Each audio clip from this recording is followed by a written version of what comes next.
Alrighty. All right, Vice Chair, we have everyone. All right, thank you. I'd like to call this December 20th meeting of the Public Works and Utilities Committee to order, and ask Councilmember Shade if he'll give us an invocation. Thank you, Mr. Vice Chairman. So in this season that we're embarking on of Advent, in the preparation of a holy season on December 25th, we ask the Lord's blessing to enlighten us and shine upon from him wisdom and courage, strength and understanding, and mutual respect for one another. In his name we pray, amen. Amen. Amen. All right, we'll move on down to item B. It looks like the October 11th, 2021 minutes have been deferred.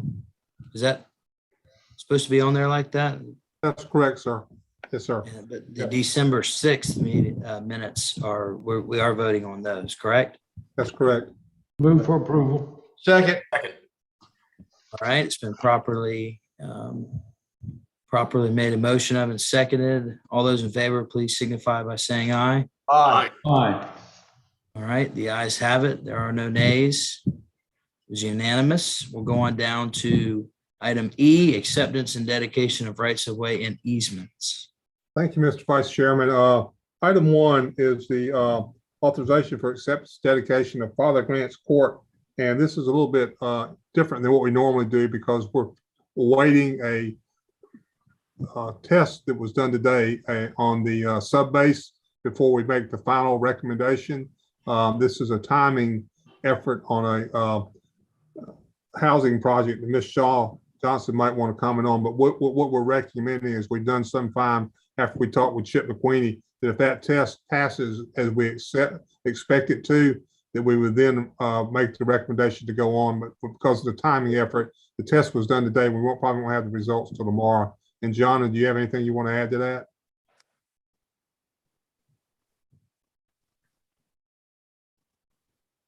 Glad to, Tom, and thank you, Tom and members of the committee. Sure, this is 67 America Street. Earlier this summer, council approved transfer of this property to JJLC Development Company to build 6 single-family detached homes. Once they had gotten to the point of closing, it was determined that an easement was on this property. And so the Atlantic House Surveying Group was the engineering firm that built this small street for pastors at the time who has an adjoining property and who the city at one point was looking to build this site. Since that time, we have transferred rights to that property to JJR Development Group. And so in order to facilitate closing of this, we needed to get the easement component addressed. And so based on that agreement, I see Councilmember Appel shaking his head. We were in ownership or in partnership with the pastors organization at that time.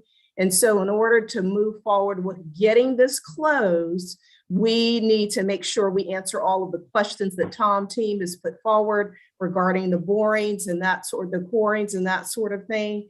It appears based on all of the documents from more than 11 years ago that it was constructed as required by the city. The permits were there, but this easement issue is what has caused an issue in the delay of the transfer. The new developer did not want to take the easement as part of this because he is building for sale housing versus rental housing. And so once he's done building and selling, he wants to be able to move on. I hope I made that clear enough. I think you did. Thank you. Does anybody have anything they'd like to add? Well, I guess we need a motion on this, don't we? So move. I'll second. All right, it has been properly moved and seconded. All those in favor, please signify by saying aye. Aye. Aye. Any opposed? The ayes have it. On to item number 2. Vice Chairman, this is the extension of Hopewell Drive, and this is just a standard portion of that roadway that's been extended. It's been constructed, and this came, Chip McQueenie has done all the due diligence on our research. All the documents are in order, and we recommend that for acceptance into the city's roadway system. So move. Fair second. I'll second. Properly moved and seconded. All those in favor? Aye. Aye. Aye. Any nays? The ayes have it. Before we go forward, I just want to ask a question about the minutes. I went back and looked at some of our old agendas. We've been deferring the October 11, 2021 minutes for about 3 months now. We've voted on all these other minutes, and even I believe it was listed on our last meeting on December 6th as to be voted on. Is there a reason? Are we sure that that's supposed to be there like that? And why have we not voted on these minutes if we haven't in the last 3 months? Mr. Vice Chairman, I will need to check with the clerk's office. We get those minutes from them and the way we're supposed to present them. And I know you're correct, there has been. I don't know whether there's some questions that are going back and doing some research. Sometimes when they go back, they have some questions. And I know they have had some people out down there, but I will get a response to that and send you why we're doing that. But yes, sir, that is how it goes to the clerk's office. It just is, I would be interested to know because it doesn't usually take that long, and it may be a special circumstance. So if, Yes, sir, I'll find out, send you an email tomorrow, send everybody on the committee an email tomorrow on that.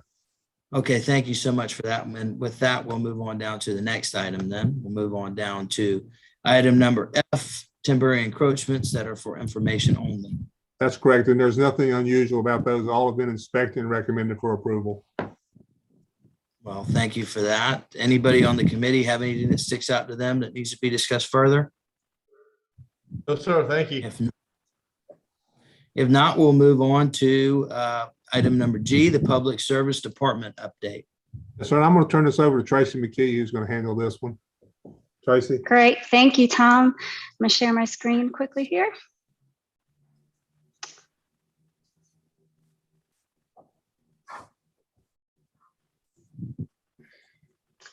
Okay. So as y'all remember earlier this year, council voted to make a change to the process for utilizing the non-standard service fund for undergrounding utilities. Our original plan was to bring a comprehensive list of projects to y'all for consideration. However, we haven't been able to fill the position that we created to manage all these projects. So we're bringing this single project to you simply because we didn't want to miss the opportunity to fund a project like this. This project is currently in review with our TRC committee. It's an affordable housing project for seniors located in the East Side neighborhood across from Martin Park and the MLK pool. And you can see, hopefully you can see on this map, it's bounded by Jackson, Nassau, Harris, and Hanover streets. So you all probably remember the ordinance. Well, it's my understanding this ordinance now will let us, if you pass this, it'll allow us to move forward with Dominion so they can finalize the planning and design. They'll also create a more detailed cost estimate. It'll also allow Dominion to give this project priority. And it's also my understanding that Dominion would come back to council later with a final agreement to approve a final design and the land right documents if needed, depending on that final design. And so that brings up the question of easements. That's always a consideration in any of these projects. At this time, Dominion estimates that if there are easements that are needed, that those would be on City of Charleston or Charleston Housing Authority properties. So we don't expect that to be problematic. Another issue with all these projects are for other utilities that are already attached to the overhead poles.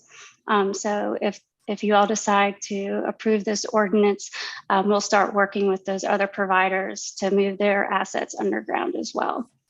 I'm sure you all remember a big driving force with the ordinance was tree protection. And so undergrounding for this particular project is going to help us protect all the street trees that are going to be planted as part of this redevelopment. And again, I want to emphasize this was not intended how we wanted to bring projects forth to the committee, but due to the timing, we thought it was really important to bring this project to y'all and give council the opportunity to fund this project with the non-standard service fund. And I don't know if Chip is on. Hopefully he can keep me on the straight and narrow. And but I'm happy to try to answer any questions y'all might have. Does anybody have any questions? I'm looking around like. Okay, Councilmember Appel, sorry, I couldn't see you there. Oh, no worries. Thanks, Councilman Griffin. And, I was part of that committee that worked for, over a year on this new ordinance. And, I think it's a big improvement over the prior ordinance that we had.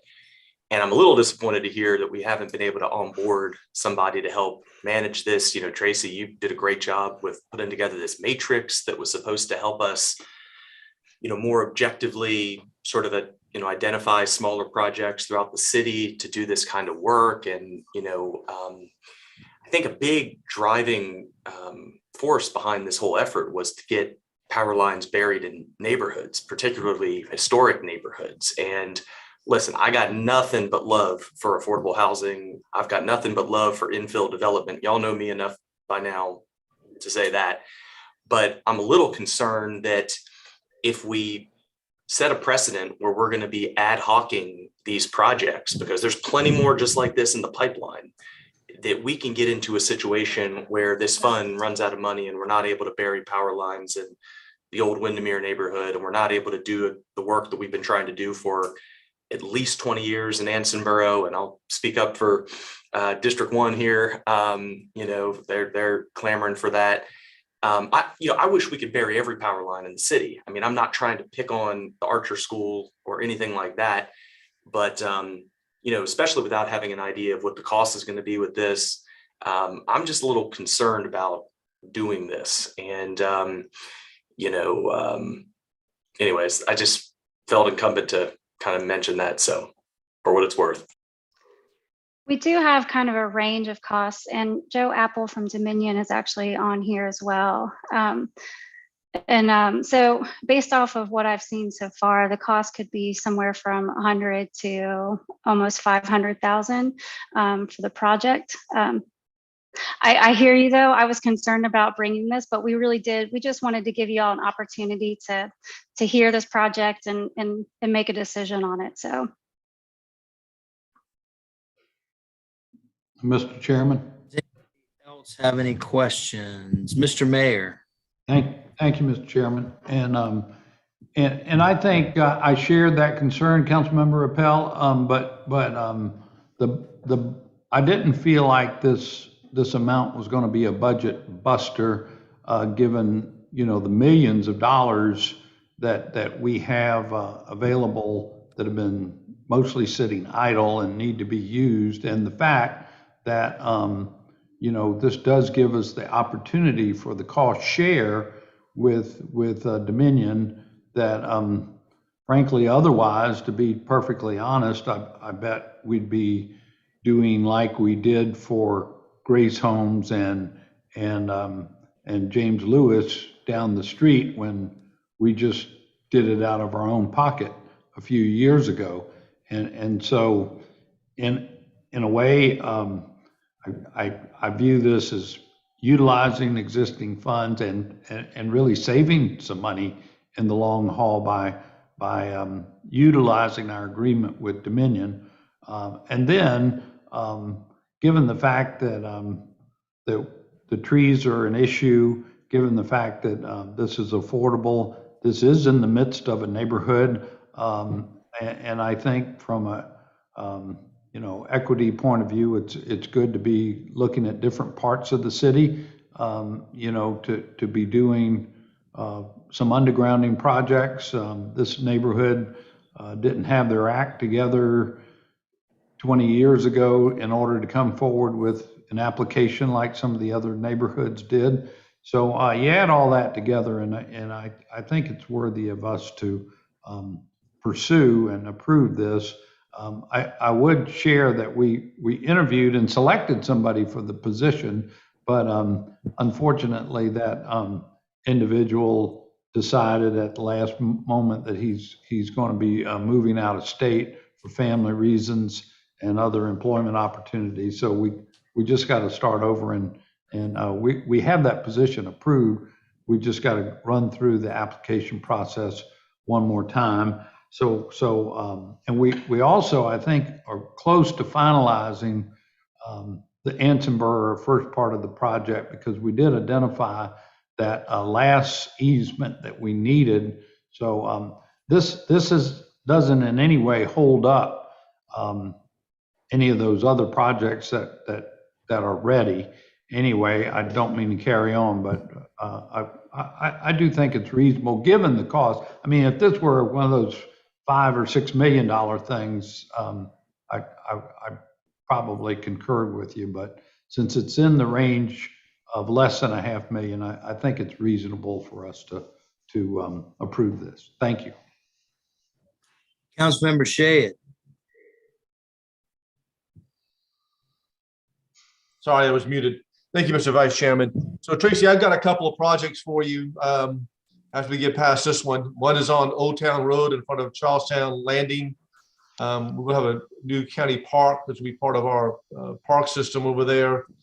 Great opportunity to beautify that part, which is the birthplace of South Carolina. And there's a neighborhood in Sandhurst who's been clamoring for help on this as well.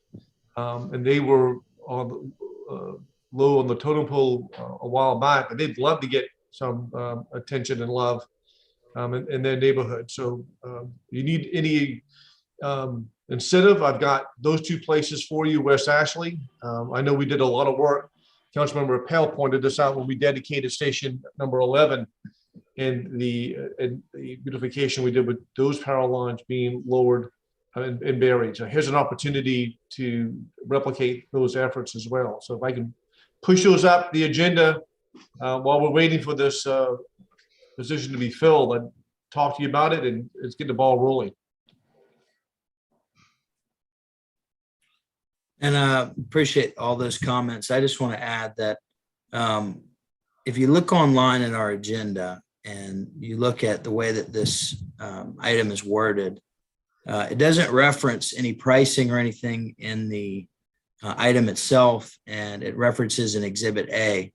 And unfortunately, the public is not able to access that exhibit because only the agenda itself, the first couple pages, are printed. So I don't like voting on items, especially with a price tag, where our citizens are not able to also view any of the amendment or any of the additional information in the exhibit. So if you don't mind, Tracy, just going through that exhibit, just explain the agreement one more time, just so that everybody understands it, because they're not able to see it as we are with our agenda. Yeah, so Chip actually created the ordinance. Unfortunately, he's not with us, but my understanding is this ordinance is just like the ones that were created for those that came through the process before, when it was by the neighborhood petitioning. And so none of those ordinances had prices with those either. All it did is establish those areas as a non-standard service fund district. And that just opens the door for us to work with Dominion to finalize those plans, and then try to bring that final plan with all the costs back to City Council for final approval. So that's my understanding of how it works. I do have some plans from Dominion. If you'd like, I can share that, and I'll invite Joe to maybe walk you through what those look like, if you would like, Vice Chairman. That sounds like a good idea. Okay, great. Joe, hopefully you're able to. Hey, Tracy. Yes, I'm here.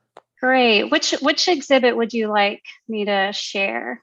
I think that the exhibit 1 would be a good place to start. Okay. Is that the one that's in our packets, Exhibit A, with the red drawing? I think it's slightly different, just slightly different, but it should look very familiar. Can you all see the PDF document now? Yes, ma'am. We can. Okay, great. Thank you. Yes. And Tracy, I can explain a little bit about the background of this project. So there are several overhead lines located around this block on the old Archer School property. we've engaged with Tracy to try to identify some plans to identify all of these areas that are to be that would be part of this conversion project. Starting up on the top left corner of the site, there's an overhead pole with a primary line that's providing service to some homes along the Harris Street corridor. Moving further south down Nassau Street, there's an existing pole providing service to the old Archer School property. That would be part of the scope of conversion. Moving a little further down Nassau Street, we have another pole with service to some homes on Nassau Street that would be part of the conversion. And then when moving east on Jackson Street, there's a proposed overhead line to provide service to the development that would be instead placed underground to establish the new service to the development. And then just past that, at the intersection of Hanover Street and Jackson Street, there is an overhead line that would, potentially be in the scope of this conversion project.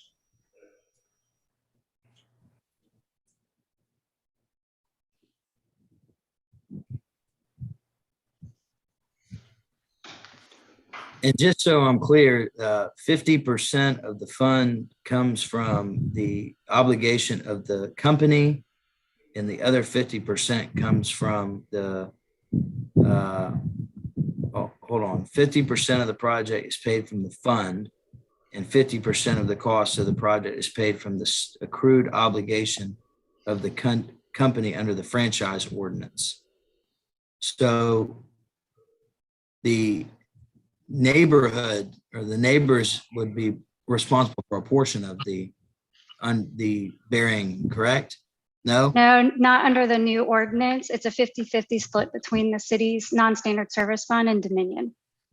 Okay, so this is really just adding this property into the agreement because they were not added whenever we created the agreement before. Yeah, it adds it as a district to our non-standard service fund. Okay. Does anybody else have any questions? And Mr. Chairman, just to be clear, before we expend any funds to proceed, this would come back to council with the final plan, if you will, and the cost estimate. We're just approving for the plan to be fully developed and priced out at this point. Yeah. Isn't that correct? That's my understanding from Dominion and from Chip. Yeah. Great, thank you. Okay, does anybody want to make a motion here? So move. I'll second. All right, it's been moved and properly seconded. Any questions? Everybody's kind of said their piece. All those in favor, please signify by saying aye. Aye. Aye. Any nays? No, the ayes have it. We'll move on to the next item, which would be item H, Stormwater Management Department update. Thank you, Councilman Griffin. We have a first item is a brief update on some recently completed small projects from the fourth quarter. So if you'll permit, I can do a quick presentation on those. Absolutely. Thank you. Share my screen.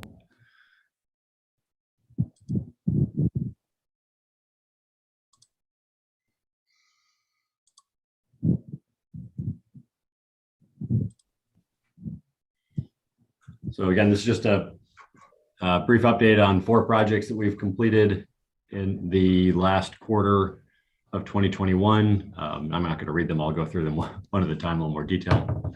Again, this is just a brief update. This again is the small project allocation that the council has approved in the last few years of $1 million per year out of the stormwater utility budget, the operations account, towards the progression of small projects. Those projects are voted and recommended for funding by the Public Works Utilities Committee, then normally accepted by council as that recommendation. Then we bring back those projects as they come through either design or construction, depending on cost estimates. So the first item, or the first project here, is the Concord Street at Boyce's Wharf. This was basically some heavy ponding that was being experienced in the parking spaces along Waterfront Park here. Especially the concern originated from the handicap spaces, which had quite a bit of water that would accumulate in them, making it hard to get in and out of vehicles. We completed quite a bit of pipe system rehab. We basically went through and cleaned out the existing drainage system. You can see some of it on the bottom left in a very small graphic there. And then went back and installed 2 new catch basins and used new pipes to tie those into the existing system, and then put in 2 check valves as well. We were there because there was certainly some impact from tidal situations in some of these very high tides we've been getting the last few years. And you'll see some pictures of the work. That's all now completed, accomplished, and returned to full road surface. And it worked well through the most recent set of high tides we had in rainstorms. So generally successful project. Let's see, next project. This was the Devonshire outfall cleaning. So you can see in this case, we did about 600 feet of channel reestablishment. This is where the marsh had basically fully accreted back through where a channel had once stood. On the leftmost picture, you can see basically what the channel had looked like prior to the work we were accomplishing. On the very right, you can see the aerial map showing where the channel once was and where we were reestablishing it and how it ties back into the existing drainage network and channels that once it gets into the tidal marsh area. The center picture is what it looks like following hydro excavation work, which is the method we use. And you can see there's incredibly little disruption. There's still trees right on the edge of the channel. Marsh grass and things basically stay put. It just removes the sediment that's accumulated in the actual channel itself and allows that flow to resume. Let's see. Next project, this is Coral Reef Drive. Coral Reef Drive was a area on Johns Island where we basically had some heavy stormwater accumulation in the road base on Coral Reef Drive itself, as well as coming through the backyards of some of the properties. We installed about 415 feet of sort of an under drain pipe system that we've used in a few other areas. Again, these are backyard systems, so they're generally much more limited for access. We're trying to do a combination of sort of French drain to drain out some of the soggier areas, but also still have inlets for the heavier rainstorms. But there's often not room to kind of get in and put in traditional concrete pipe systems, which would need a larger easement and be much more disruptive to the existing built neighborhood.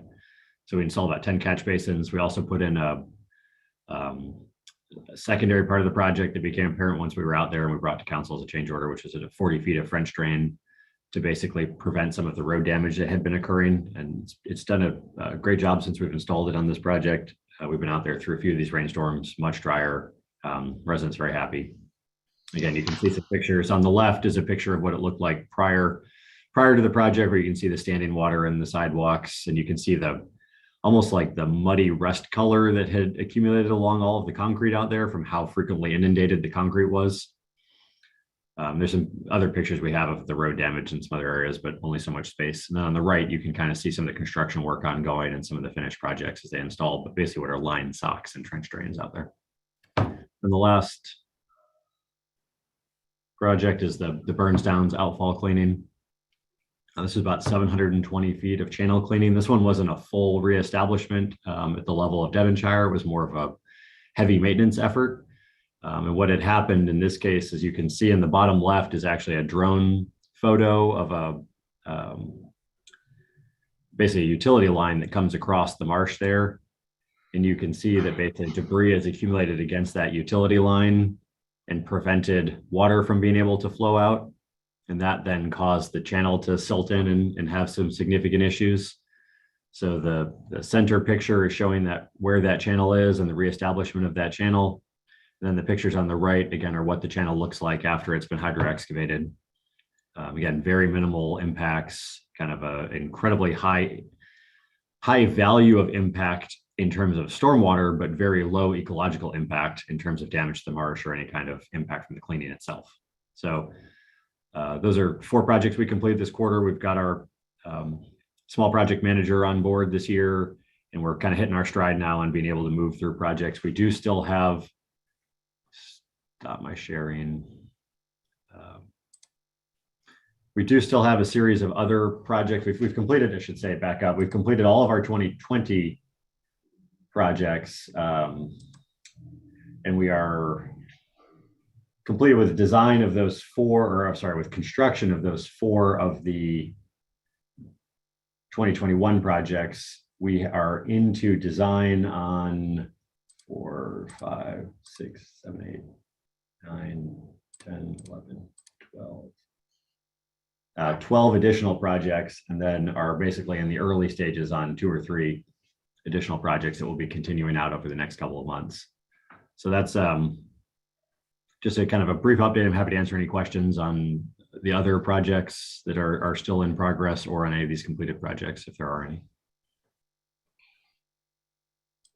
Thank you, Mr. Fountain, for that update. And I'll go to Councilmember Shade first. The Thank you, Mr. Vice Chairman. And I just want to say publicly, this is just another example of our obligation to our community and how this project is working. And Matt said it in one of these projects that it has such a tremendous impact on these communities. And it's not a big ticket item as far as money that we're spending compared to other major projects throughout the city, but it really does impact our communities. And I know that these residents are appreciative of, Matt, the work that you do. And any of those are not in my district, but the overall work that you do citywide is really important. And I know the other ones are in the pipeline, so to speak, or in my district, Matt. So looking forward to updates on the other ones as they come along in District 9. Thank you, Mr. Vice Chairman. Great points. Great points. Mr. Mayor. Well, thank you, Matt, for that excellent report. Glad we're taking bites of the elephant and taking care of them. Would you mind, I should have asked before you started, just briefly remind us, and I know some of these you did with in-house and others you might have hired more out, but remind us about the approximate dollar value of each of those 4 jobs. Sure. Let me try to check exact numbers. I've got my spreadsheet on my other screen, which makes my neck hurt to look at both screens back and forth. The starting at the first project, the Concord street drainage improvement, the one over at kind of Boyce's Wharf, Adger's Wharf area, that was in-house design. That we bid out and hired a construction firm to do the actual construction work. That came in at $36,000, just over $36,000. The Devonshire outfall cleaning was a more extensive permitting effort. It was basically reestablishment of an outfall that involved Army Corps of Engineer permitting, DHEC permitting. It was a multi-year permitting effort that culminated in this cleaning work. Hydro excavation is incredibly low ecological impact, but it is expensive and it's very in demand at the moment with the market. Not so much normally for marsh cleaning, but normally for pipe cleaning. We use the same thing for pipe cleaning around the city. That one was about $145,000 for that outfall cleaning work. The Coral Reef ditch piping project, again, the ditch work, the French drains, the sock drains, that one was in-house design with a hired low bid contractor. That one was about $63,000. And then the Burns Downs outfall cleaning, because of how far we had to get out into the marsh to clean where the utility lines come through, which is over 700 and something feet into the marsh through a relatively difficult access point. Again, hydro excavation, a lot of handwork for some of the clearing. That one also came in at about $145,000 for that cleaning as well. So that's part of the reason we've been how much for 140, also about 145,000. That's part of the reason we've been working with Senator Sen, with the Army Corps of Engineers, and with DHEC here. I'm looking at other methodologies for cleaning or other more straightforward ways to do maintenance, because those are expensive. They're incredibly high impact projects because an entire neighborhood's drainage system doesn't function if you don't have a clean outfall. But they are relatively expensive, and Burns Down's a good example where you're back in the mid 2000s, the city, and I have to pull the exact numbers, Mayor, but the city spent somewhere around $3 or $4 million, basically completely redoing that entire drainage system through those neighborhoods in that area. And they were experiencing some pretty severe flooding the last couple of years as that outfall system basically kept getting more and more impacted by some of the clogs at the utility outfall. So it's part of our need for operations and maintenance. It's just finding a way to increase our efficiency on those is going to be important as we keep moving forward. And that's something we've been working on as we clean them. Right. But again, Well, still compared to some of the multi-million-dollar capital projects, these are relatively inexpensive, straightforward projects that we can normally accomplish within about a year on a budget of around $100,000 per project. Gotcha. Just wanted to get a sense of that. Thank you for sharing. Councilmember Appel. Thank you, Councilman Griffin. I just want to thank Matt, thank the committee, thank everybody for the Devonshire and Burnstown's outfall work. This is just going to be tremendously appreciated by those neighborhoods and help these stormwater drainage systems that we have in place function effectively. I mean, Burns Downs has a great modern drainage system that was put into place about a decade or so, or maybe 15 years or so before I got into office. And it's going to work a whole lot better because now the water's got somewhere to go. And it's just great bang for the buck, efficient work, as Councilman Shea had pointed out. So just thank you. Appreciate it. All right. Well, we don't have any action steps to take on that item. And so we'll go on down to the last item on our agenda, which is another small project that we've talked about previously. Yeah, thank you, Councilman Griffin. This was an item that you would request us to bring to look at for consideration in the 2022 funding cycle. I just put a very brief couple of slides together to give a reminder of the project, even though we've discussed it previously at committee. Let me make that a little bit bigger. So this is the Lockmore Terrace work.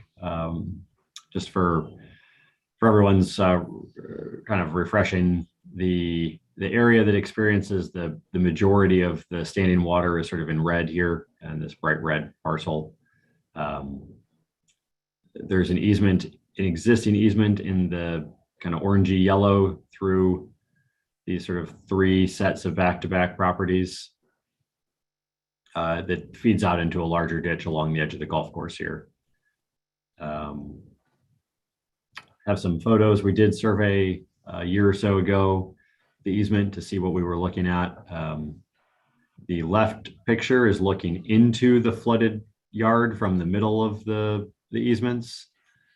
You can see kind of how the yard slopes. It's very much the low point in the area. That yard is relatively open other than the fence that goes between the two properties. Then basically the next picture to the right is if you were to turn around and look down towards where the golf course is and where the larger ditch is. And you can see these white flagged stakes in the picture show the edge of the easement. So on the upstream side of the easement, relatively straightforward. The downstream side of the easement, the challenge that we ran into when we looked at this was that the easement, somewhat unfortunately for our purposes, splits the two property lines very effectively right where the tree line has grown up with the berm sort of between the two property lines. So we did look at an improvement to try to help convey the water from this upstream wetter lower line property down through into that golf course ditch. We did come up with two major options. Option one being basically that we would work within the existing easement to clear the trees and put in a ditch system, which would be, again, relatively straightforward, just larger work with the size of the trees, with the pine trees, but relatively straightforward. Option two is trying to obtain additional easement from some of the property owners to move, trying to shift the easement away from the trees and into the more green space areas of the yard. We did talk to some of the homeowners. They had been supportive of the upstream owner sort of tying his own drainage into their system, but they were uncertain about dedicating more easement over into the city and kind of encumbering their property closer to their homes. So we didn't really pursue that option in more detail. And you could install either a ditch system or a French drain with that option, I should say. If you have that more open land, you could go to a French drain, which would be more expensive, but less impactful if someone's obtaining or granting you more easement. Cost on this one is hard to determine right now. A lot of it's just going to depend on what those trees come in at as an estimate if we do removal, if we were to go the tree route. You're probably on the less expensive end if we went with a French drain system, probably on the more expensive end with tree removal. Unfortunately, tree removal is one of those things that has gotten much more expensive over the last year and a half as the kind of construction market has continued to tighten in availability in the area.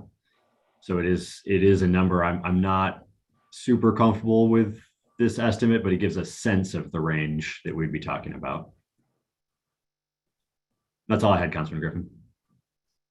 Okay. Do you currently have any other projects for District 10 in that small project allocation for 2022? I would have to look, Councilman Griffin. We honestly have not finalized our list for the 2022 allocation. We normally wait till we get the final reading of budget at council tomorrow, so we know exactly how much money we're working with, which tentatively right now is set up at $1 million to determine which projects we'll recommend. We do, I know our, let me see, I know our rough list.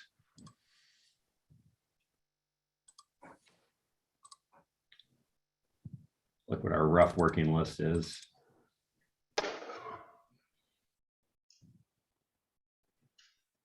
Our rough working list, I think we're around 1.6 million between maybe 11 projects, some of which were partially funded in 2021 with a estimation they'd be further funded in 2022. Exactly. I would not, I don't see any that immediately jump out to me as being within your district, Councilman, but I don't want to swear to that without a closer review of them. I haven't broken them out by district yet because we haven't gotten quite that far in preparing for the allocation report. You and I could talk offline about that some more. Okay, and I do have the Lockmore Terrace project in there, of course, as one of those projects for consideration. Okay, perfect. Mr. Mayor, yes, sir.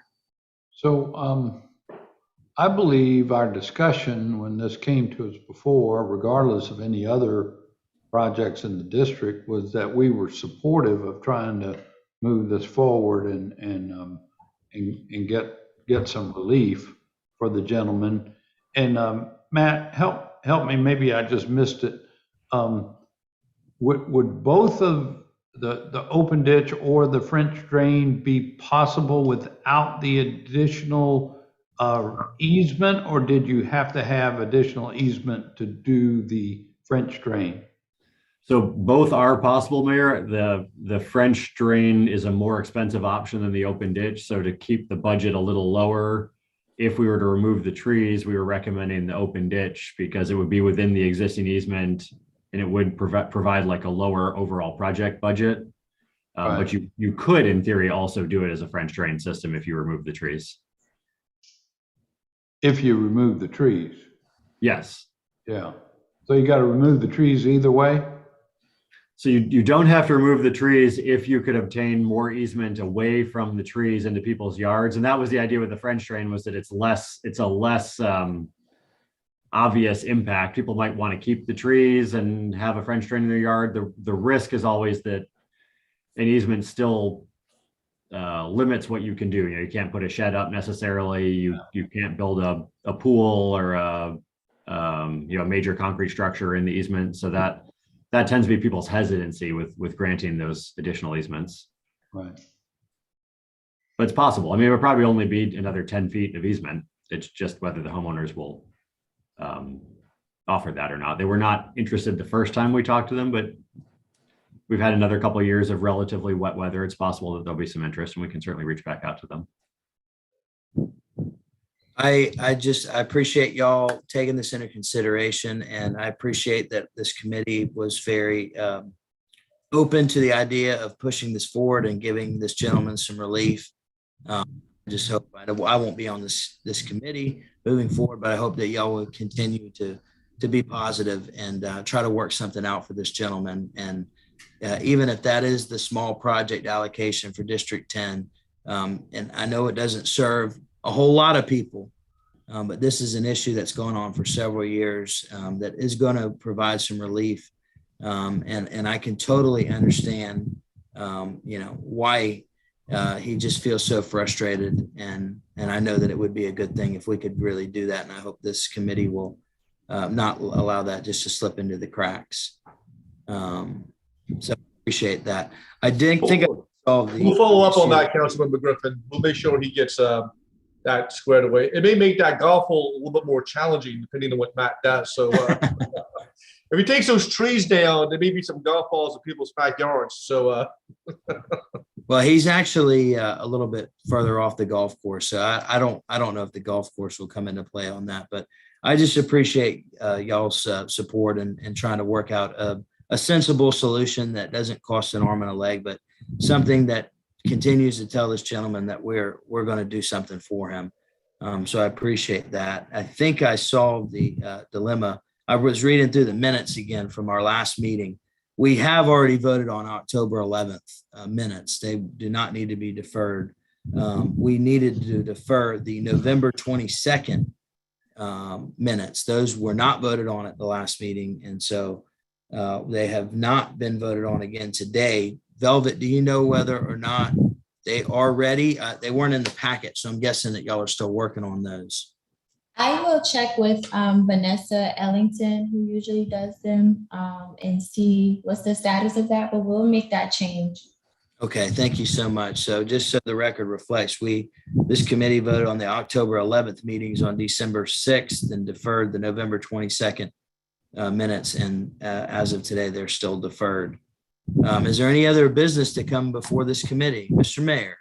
So before we adjourn, just to follow up on Lockmore one more time, could we ask Matt if he could go ahead and get a tree company or two to quote us on that option of just taking the trees out and doing the open ditch? So we could narrow down the pricing on it? We can certainly look at getting a tree estimate. The ditch will be more complicated. We can look at getting a tree estimate. We have an idea of what the ditching would cost, but we can certainly look at getting the tree estimate. Okay. All right. Well, that'd be good. Thank you for that action step, Mr. Mayor. Appreciate that. Anything else to come before this committee today? If not, by acclamation, we stand adjourned, and we'll see you guys tomorrow. thank Good you. job. See you tomorrow.